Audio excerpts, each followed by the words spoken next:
welcome to the Brinker Leadership Series, Extraordinary Leaders in Extraordinary Times by Adi Partners.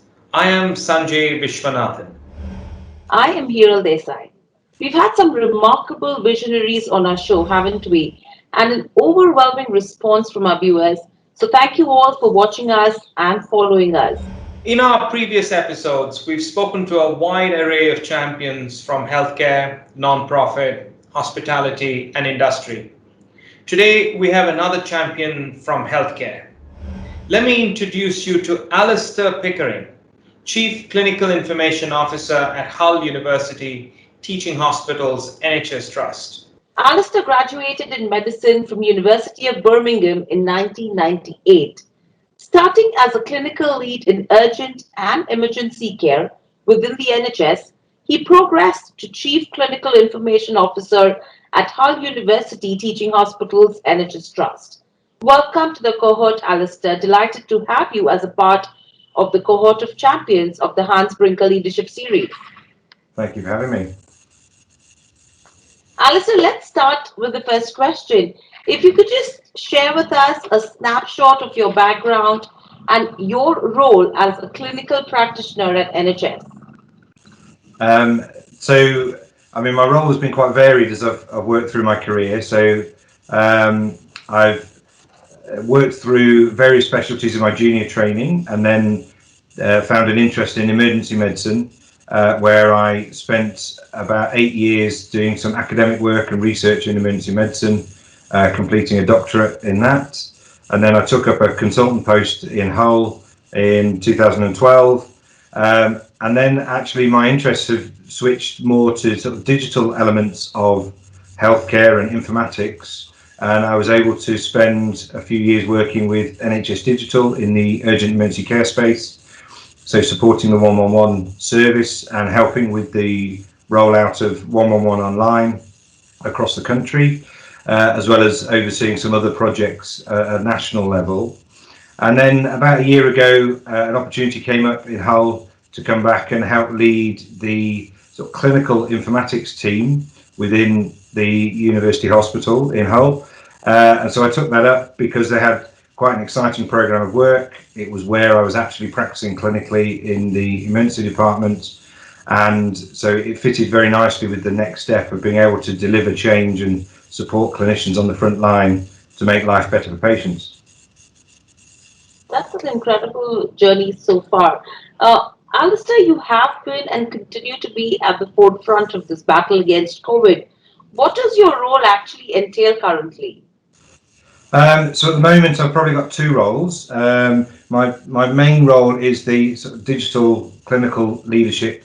So looking at how we can use our digital products and new IT support across the organisation to help clinicians in their interactions with patients and make sure that patients get the services that they need.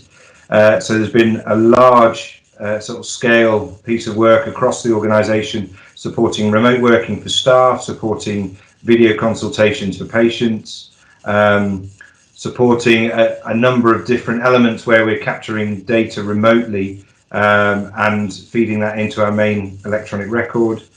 Clinically, I've been working in the emergency department throughout, so doing my sort of fair share on the front line, so to speak, seeing patients as they're coming through, helping support them in difficult times, and supporting their relatives and family who are very concerned when they do arrive with us in hospital, because a lot of them actually, relatives aren't being able to come into hospital and join their sort of patients who need their support. So working across that piece as well.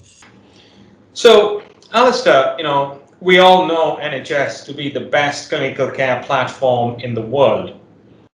What challenges do you encounter every day, clinically and operationally?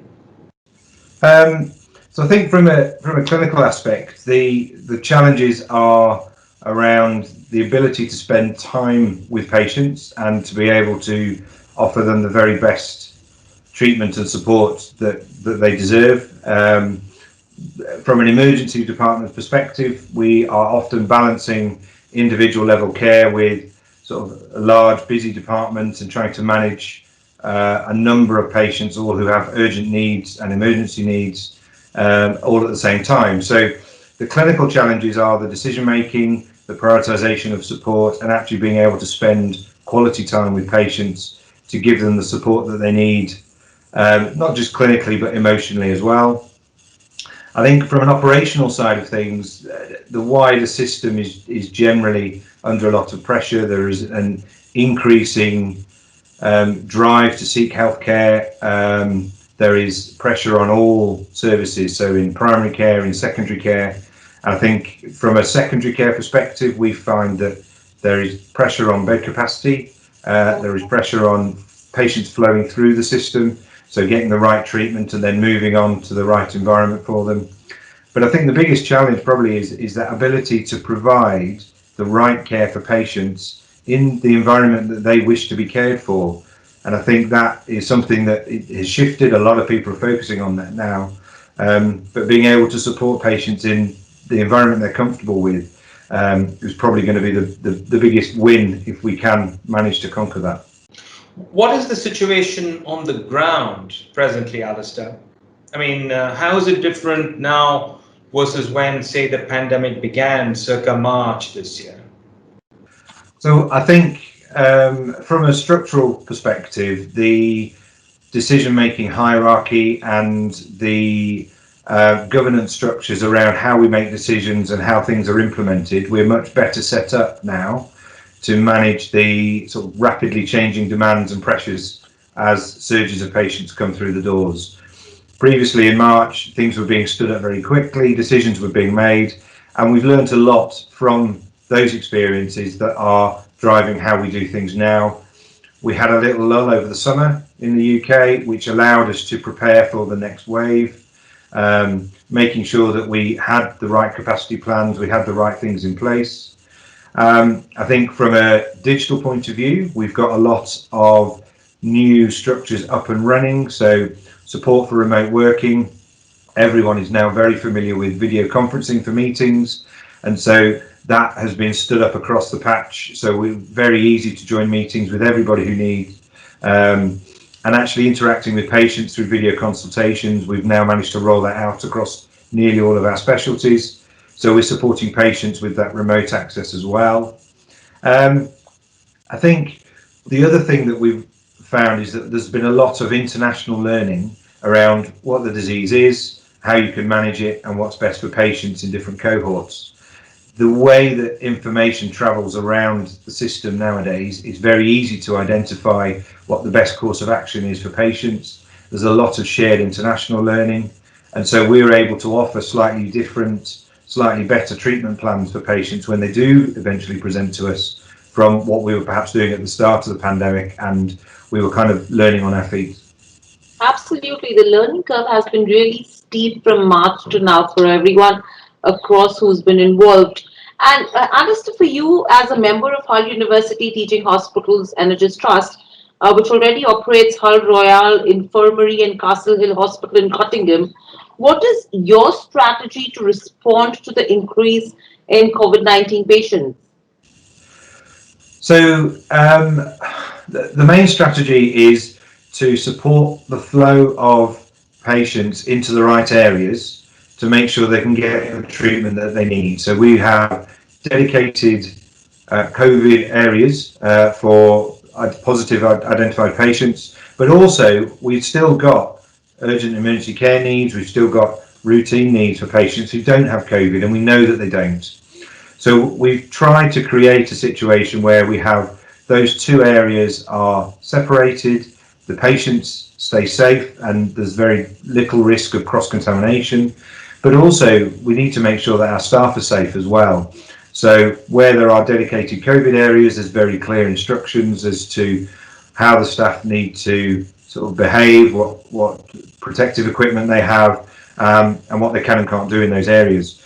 So there is also a tiered escalation plan. So as the numbers start rising, we have a plan for where we move to next within the departments and what we might need to think about stepping down as a service. The plan this time round is very much to try and keep everything running as much as we can, because one of the things we did learn is all those patients whose services and needs weren't being met as we stood services down the first time, that's actually had a negative impact on them. So we need to try and maintain those services for as long as we can and get the treatments being done for these patients, even though they don't have COVID. We're not just focused on COVID, we're focused on all of the patient population that we're responsible to. Absolutely. And Alastair, if you have to compare COVID to any of the past situations or pandemics, say, for example, a SARS, MERS, or even for that matter, H1N1, which you might have seen in your career, how different is it? And so my personal experience, the last I remember was the swine flu outbreak that we had, which is probably about 10, 11 years ago now. And I think the big difference of this compared to the last is the level of media attention, the level of information that's being shared around the world, around everything that's happening related to this. Now that has good impact in that we have shared information and can benefit our patients, but there's also a level of fear and misinformation that's being shared as well. So I think that has driven to escalate the patients' and public's response in a very different way to what happened previously. So we're now getting, in the emergency department, a large number of patients that come in. They're very concerned about what's going on. They want to be reassured, and I'm sure it's the same in primary care as well, that what they have isn't going to be causing a life-threatening problem. I didn't experience that last time. Now, the other big thing for me is the digital interfaces and the ability to interact with everybody remotely has massively changed how we manage things. It's very, very easy nowadays to contact anybody, message people, jump on a video call, that sort of things with people from all over the world. And I think that's been a really big change for the better on the whole, compared to how we've been able to respond in previous pandemics. So what do you think healthcare fraternity and indeed governments and society need to do to prevent future pandemics? I'm not going to pretend to be an expert in public health or epidemiology, but I mean, I'm very scientific by background. So for me, it would be using the science and the knowledge that we have, using the expertise that we have, agreeing amongst those experts what the priorities should be, and letting that drive the decision making. I can only speak from a UK perspective, but there is a very careful balance that needs to be had between the pure science around epidemiology and the COVID outbreak that we've got, and the political ramifications of some of those decisions and how that impacts on how the public will respond, whether or not they'll comply with guidance and advice and that sort of things. So it's a very difficult balance. I think with regard to trying to prevent further pandemics, my very little expertise would suggest that it's going to be almost impossible to prevent further pandemics. I think all you can do is plan and prepare for when the next one comes, with the proviso that you think you know how it will spread, and that you kind of mitigate the risks of how it will spread and how you as an economy and a public and population will be able to manage that. I think the ability to completely get rid of any pandemic, I think history would suggest that that's not something we've been able to achieve so far. That's fascinating. And especially now when you think about it, how is the NHS aiming to improve patient outcomes in this era of the COVID? So this is very difficult because obviously with an additional burden of sort of managing the patients who are suffering from coronavirus and the long-term effects, that's pushed back some of the other sort of care that we need to provide for other patients. So this has meant that clinicians have to change how they work, how they interact with patients, with a view to managing their clinical symptoms and trying to support them through the times where they're not going to be able to get the actual treatment that they need. And that's a very difficult balance to make.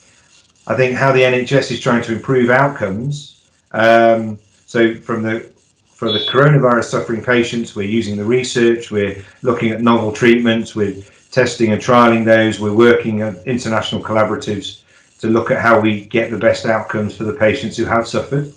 And for the non-COVID patients, it really is a question of maintaining contact, reassuring that we will get to them, and that actually we can try and provide the best treatment for them when the time comes, and be a bit more flexible in how we can actually get them in to the treatment that they need, whether that's surgery or other definitive treatment.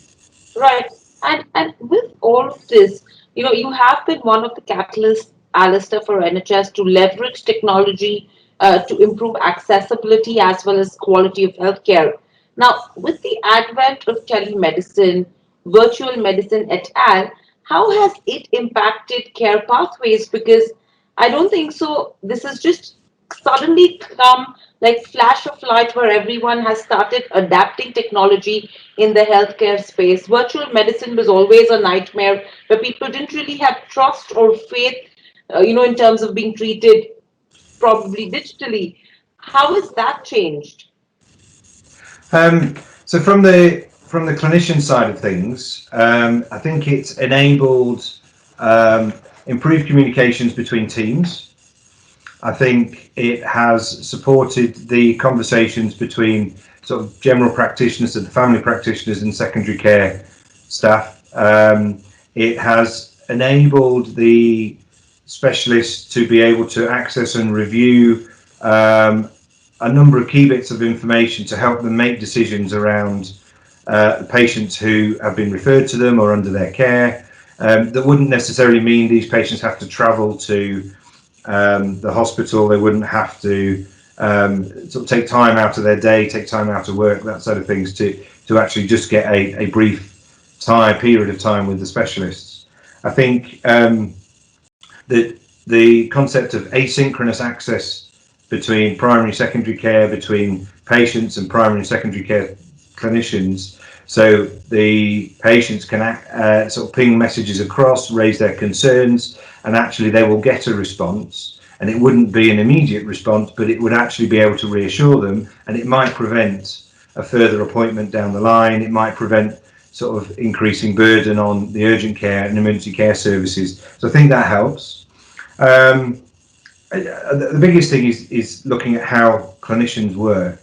So you still have to have that interaction with the patient, but it's allowing more support for patients who you wouldn't necessarily be able to interact with directly. It's opening up opportunities to kind of interact in different ways with sort of larger cohorts of patients, perhaps. So you could do sort of group type sessions and a little bit of support in that way. I think there is always a risk with digital channels that there are other cohorts of the population who don't have the same levels of access.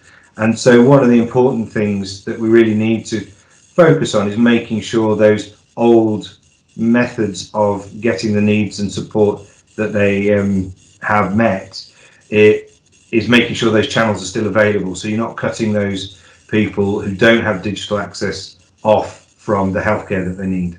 Right. And with this, when you talk about healthcare and technology, do you reckon that digital transformation of healthcare is probably going to be a paradigm shift in post-COVID era as well? I think very much so. I mean, I've come into this role specifically to try and help sort of manage and support that shift and that transformation in how healthcare is delivered. I mean, there are a number of examples from across the world where they're ahead of the game compared to the NHS, but the examples using machine learning, artificial intelligence to help drive decision making, to help identify high risk cohorts, to identify sort of the next best treatments for particular conditions. I think that makes a big difference. I think the way people interact will make a massive difference. The historical model of using geographical locations as your sites for healthcare is something that will be gone forever, and so you'll potentially reduce the need for those geographical locations apart from the specific needs such as operating theatres, diagnostic scans, that sort of things. And it will allow a bit more flexibility around how those are managed and how they are sort of organised to support patients. So really, I mean, in the new normal, where healthcare as we know it has changed forever, Alastair, what impact on sector and society would you like to leave? So I'd like to think I could help. I mean, my primary objective is to help patients. And so supporting patients becoming more digitally mature in accessing and managing their own health and accessing healthcare, I think would be my first priority. So I'd love to be able to get to a point where I can say, well, this large population across Hull and the East Riding of Yorkshire, that they now have access to a number of things. We've now supported them in gaining access to healthcare through that. I think the second piece for me would be supporting clinicians and clinical colleagues in building their confidence using digital tools, building their confidence in some of the technologies that are available now and will come, that will help them make better decisions, help them manage their workflow and their time better, and help them provide a better service for patients. So it sounds very sort of a pie in the sky type thing. It's very much around supporting everybody to get the best they can out of the technology to make their healthcare journey much better. It shouldn't be a burden. It should be something that they can sort of get sorted and move on with what they need to do. Absolutely, and that's going to be a great pathway for you as well for the sector. That was an exceptionally insightful discussion, Alastair. Thank you for sharing with us, and congratulations once again for being in the cohort of champions of the Hans Brinker Leadership Series. Thank you, Alastair. Thank you very much. Indeed, Hiral, that was such a remarkable peek into clinicians and how they are creating a tremendous impact in healthcare, the disruptive forces that's reshaping them, and the revolutionary advances being led by champions like Alastair Pickering. Thank you all for tuning in. See you soon.